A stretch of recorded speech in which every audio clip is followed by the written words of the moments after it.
आज की कहानी है थप्पड़। शादीशुदा लोगों के लिए बड़ी सीख। चटाक चटाक घर का दरवाजा खोलते ही अजय ने अपनी पत्नी रमा के गालों पर जोरदार 2 थप्पड़ मारा। अचानक पड़े थप्पड़ से रमा जमीन पर नीचे गिर गई। ये देखकर पास रमा की 2 साल की बेटी उसे पकड़कर रोने लगी। रमा ने गालों पर हाथ रखते हुए कहा, अजय ऐसा क्या किया मैंने? फिर अजय ने दांत पीसते हुए गुस्से में कहा, रमा तुम्हें मैंने मना किया था ना कि तुम पार्टी में किसी के सामने अपना मुंह नहीं खोलोगी, किसी से भी बात नहीं करोगी। जाहिल गंवार कहीं की, जरा भी शर्म नहीं आती तुम्हें। अचानक पड़े थप्पड़ से रमा सकपका गई थी।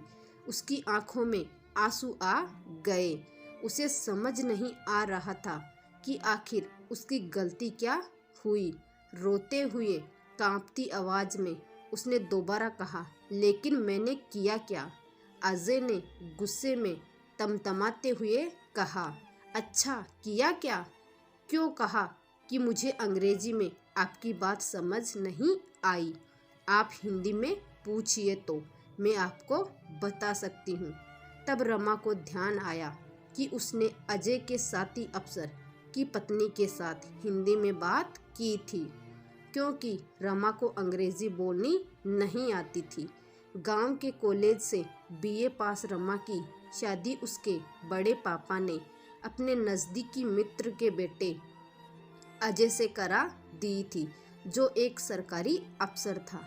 रमा के पिता एक किसान थे और माँ एक सामान्य गृहिणी। रमा अपने माता पिता की इकलौती संतान थी। अजय के घर वाले भी मोटे दहेज की लालच में आकर शादी के लिए तैयार हो गए। रंग रूप और गुण से सुंदर रमा बहुत ही व्यवहारिक और सामाजिक स्त्री थी। इसके विपरीत अजय व्यवहारहीन और अहंकारी व्यक्तित्व का पुरुष था। उसे अपने पद और प्रतिष्ठा का इतना अभिमान था कि उसके आगे वो किसी को कुछ नहीं समझता था, खासकर अपनी पत्नी रमा को तो वो हमेशा से अपने पैरों की जूती समझता था। उसके लिए पत्नी का मतलब ही सिर्फ उसकी शारीरिक ज़रूरतों को पूरा करना और घर में दबा कर रखना था। 3 साल की शादी में ऐसा कोई दिन नहीं था जब अजय ने रमा को उसके पढ़ाई और नौकरी पैसा ना होने पर तंज ना कसा हो या उसके साथ हिंसा ना की हो। बात बात पर रमा को थप्पड़ मारना तो उसके लिए आम बात थी। रोज रोज की मारपीट से रमा परेशान हो चुकी थी, लेकिन आज उसने तय किया कि वो अब चुप नहीं रहेगी।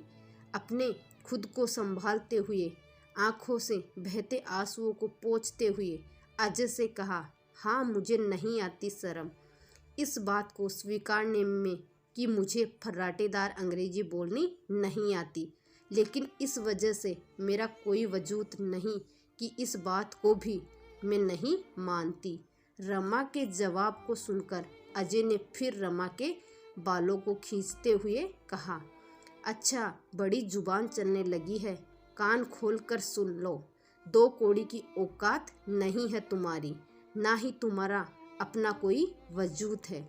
जिस दिन मैंने तुम्हें छोड़ दिया ना, उस दिन लोगों के घर घर जाकर नौकरानियों की तरह झूठे बर्तन धुलोगी और झाड़ू पोछा करोगी, तब जाकर मुश्किल से पेट भर पाओगी।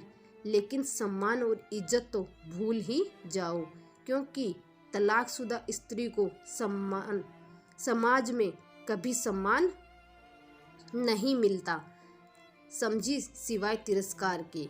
तुम मेरी पत्नी हो, एक सरकारी अफसर की पत्नी, इसलिए लोग तुम्हारी इज्जत करते हैं और यही तुम्हारी पहचान है। 2 साल की बेटी को गोद में लेकर रमा ने कहा, ओ तो मैं पिछले 3 सालों से धोखे में थी कि तुम मुझसे प्यार करते हो और एक ना एक दिन तुम मेरे प्यार को समझोगे और मैं तुम्हें अपने प्यार से बदल दूंगी, क्योंकि पति पत्नी मिलकर एक दूसरे के पूरक बनते हैं।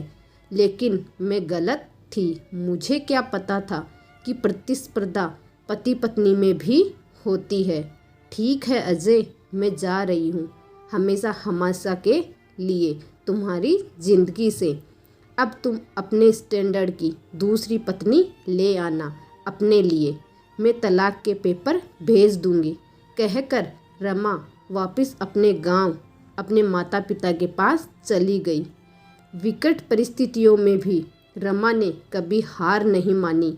समाज के ताने उल्हने सहती रमा अब सामाजिक कार्यों में जुट गई और अपने दर्द को कलम से सहायता से डायरी के पन्नों में समेटने लगी।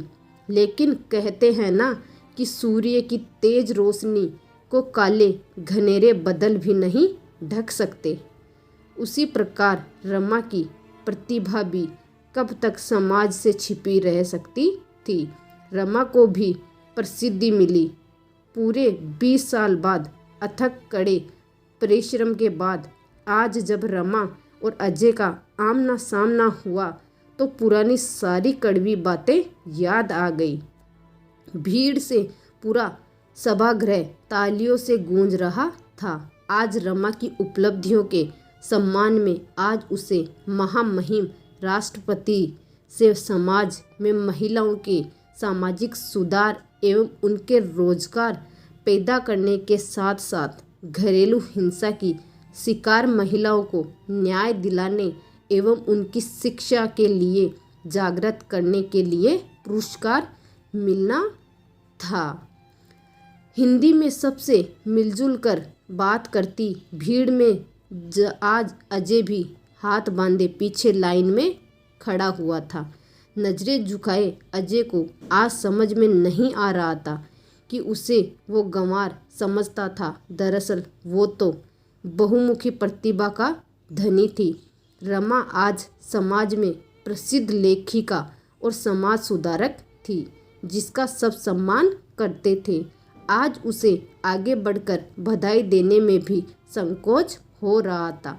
तभी एक पत्रकार आगे बढ़कर रमा से अंग्रेजी में सवाल पूछा तो रमा ने आज फिर नम्रतापूर्वक हाथ जोड़कर कहा, महोदय कृपया अपना प्रश्न हिंदी में पूछे, मुझे अंग्रेजी नहीं आती।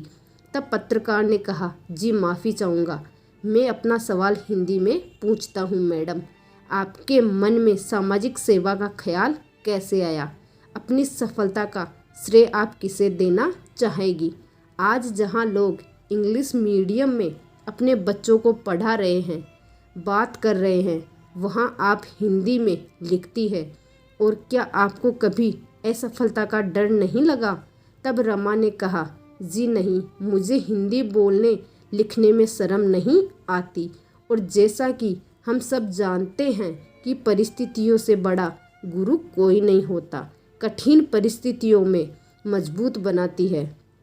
इसलिए आज मैं उस व्यक्ति का दिल से आभार व्यक्त करना चाहती हूँ जिसने मुझे अपने जीवन और घर से मुक्त कर मेरे स्वाभिमान को जगाया। जो व्यक्ति मेरे जीवन के ऐसे गुरु हैं जिनके दिए घावों ने मेरे अंदर दबे आत्मविश्वास और आत्मसम्मान को जीवन में नई दिशा एवं कुछ एक गुजरने का जुनून को जगाया, जिन्होंने मुझे अपने सामाजिक रिश्ते से आज़ाद करके बाहर में आकर सांस लेने का और समाज के लिए कुछ करने का मौका दिया। बेशक आशीर्वाद और साथ मेरे माता पिता का मुझे मिला, लेकिन किन परिस्थितियों का ठोकर उसी व्यक्ति से मिला। इसलिए मैं उनका आपके माध्यम से धन्यवाद करती हूँ। साथ ही हर महिला पुरुष से कहना चाहती हूँ कि हमारी सफलता में हमारी भाषा कभी बाधक नहीं बन सकती, और हिंदी तो हम सभी भारतवासियों के दिल की भाषा है। सफलता के लिए बस सच्ची लगन और जुनून की ज़रूरत है। थोड़ी देर बाद मौका मिलते ही रमा को अकेला देखकर अजय उसके सामने आकर खड़ा हो गया और उसने कहा, रमा अपनी गुड़िया कैसी है? अब तो बड़ी हो गई होगी। रमा ने कहा, मेरी बेटी बिल्कुल ठीक है और अब पढ़ाई के साथ साथ मेरे ही सामाजिक कार्यों में मेरी मदद करती है। अजय ने कहा, रमा तुम ऐसा क्यों कह रही हो? वो मेरी भी बेटी है। मुझे माफ़ कर दो, मैं तुम्हारी अहमियत नहीं समझ पाया। तुम्हारे जाने के बाद मैंने अपने ही ऑफिस के महिला से साथी अफसर से शादी की। 2 बेटे भी हैं, लेकिन मेरी कोई इज्जत नहीं, ना ही मेरी कोई अहमियत है। मेरी पत्नी मुझे बात बात में बदनाम करने और मेरा करियर ख़त्म करने की धमकी देती है और मैं चुपचाप सुनता हूँ। क्योंकि मैं कुछ नहीं कर सकता। चुपचाप खड़ी अजय की बातों को सुनती रमा ने आखिर में हाथ जोड़कर कहा, महोदय, मैं असहाय लोगों की मदद करती हूँ, लेकिन आप तो खुद सक्षम है। मैं आपकी कोई सहायता नहीं कर सकती। तभी रमा की बेटी वहाँ आ गई और वो अपनी बेटी के साथ वहाँ से चली गई।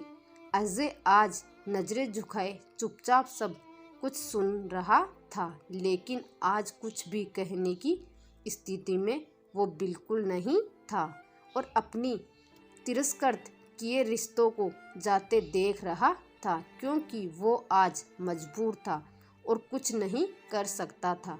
लेकिन रमा आज मजबूत थी।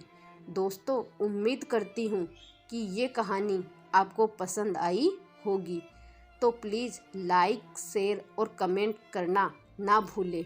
कहानी का उद्देश्य सिर्फ इतना है कि हम अक्सर कहते हैं कि ऐसा सिर्फ कहानियों में हो सकता है,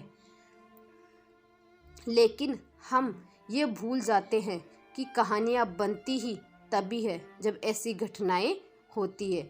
उन घटनाओं से प्रेरित होकर ही कहानियाँ लिखी जाती है और महिलाएं तो शक्ति स्वरूपा होती है। अगर वो कुछ करने की ठान ले तो फिर कोई शक्ति उन्हें कभी हरा नहीं सकती। Thank you.